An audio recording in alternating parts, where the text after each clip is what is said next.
Hello, everyone. Hope you're all well.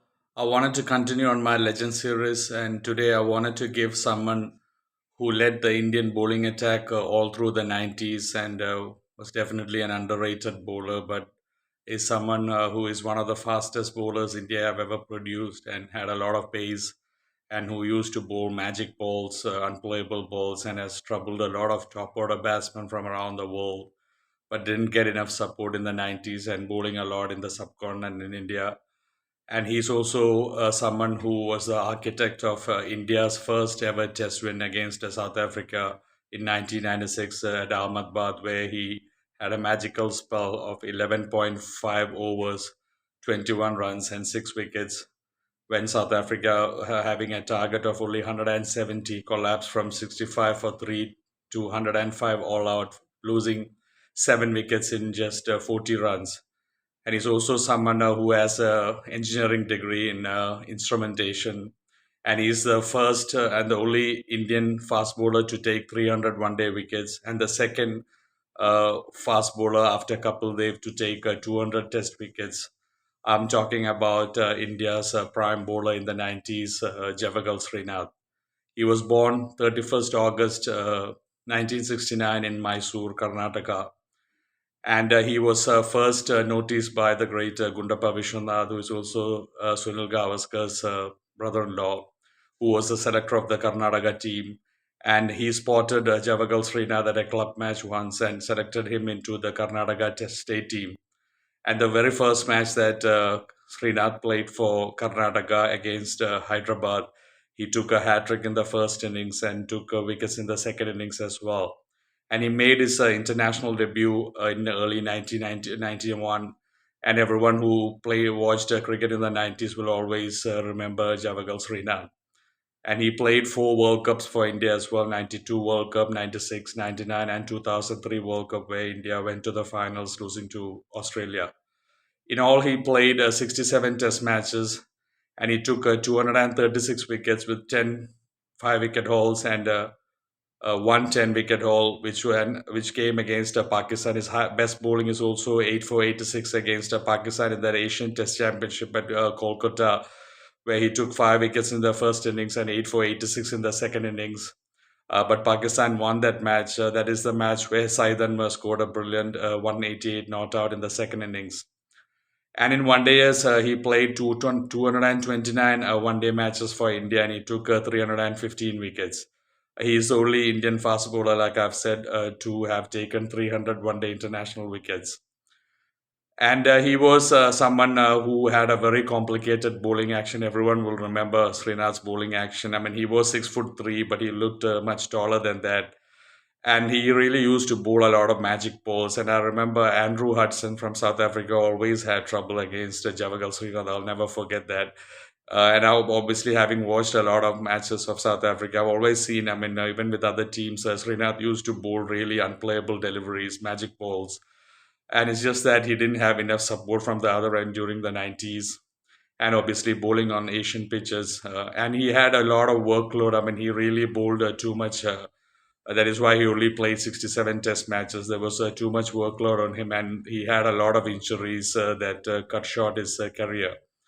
But he was a great servant for Indian cricket.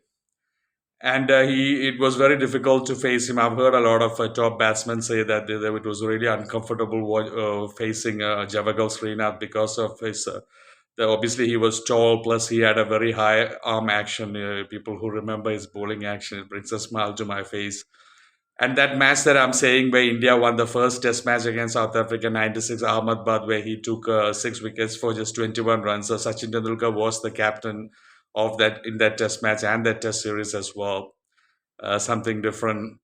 And Javagal Srinath also played county cricket for Gloucestershire, also played for Leicestershire, and also played for Durham. I mean, he did take a lot of wickets playing for them. Rare seasons that he played for them, and he really was. And he also have scored a few half centuries for India as well. And people will remember that Titan Cup match against Australia, him batting towards the end and winning a match for India. And Javagal Srinath was always a 100% giver. He always gave his best and he always played cricket in the right spirit. And he is obviously a very famous match referee. I mean, he has refereed in more than 200 plus one day matches and around 40 test matches, and he's a very highly respected match referee in world cricket.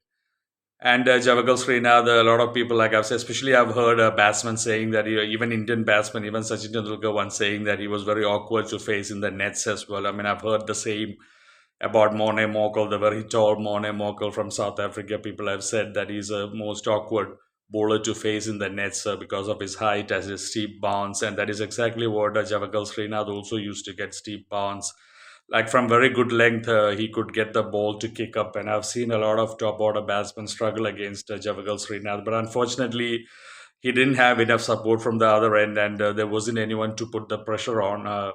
Which, unlike the other fast bowlers from around the world, I mean, a lot of fast bowlers, they all worked in pairs. Basim Akram, Waka Yunus, Alan Donald, Sean Pollock, Ambrose, Walsh, I mean, etc., McGrath, Bradley. I mean, also, you always need to bowl in tandem and bowl with partnership. So Javagal Srinath didn't really have that partnership, and so there was always pressure off the hook. So he was always under pressure bowling, but his service to Indian cricket is massive, and he has some stunning achievements in his name. I mean, being the only Indian fast bowler to take 301 day international wickets, and being the second fast bowler after Kapil Dev to take 200 test wickets. And he could have played a lot more if he didn't have those injuries. And he really was someone who bowled fast. He's definitely one of the fastest bowlers that India have produced. I mean, I've read that he has bowled in the 150s many times, especially in the 1999 World Cup. He has bowled in the mid one around 153 kilometer per hour. I haven't checked much of it, but I've heard that he used to bowl in 150s. And once even Alistair Campbell of Zimbabwe said that he found it most difficult to bat against Javagal Srinath, and that he was faster than even the other highly rated fast bowlers on that time.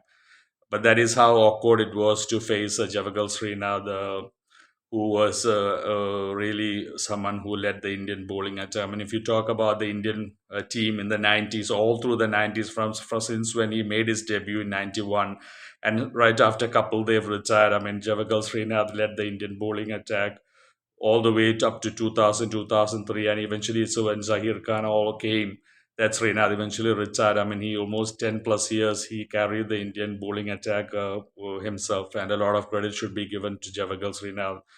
He doesn't give, I don't think he gets enough credit for what he was. He was really excellent. I mean, if he was a fast bowler from another country and bowled on seamer friendly wickets, he would have taken a lot more wickets, and he would have had a lot more 10 wicket hauls and 5 wicket hauls.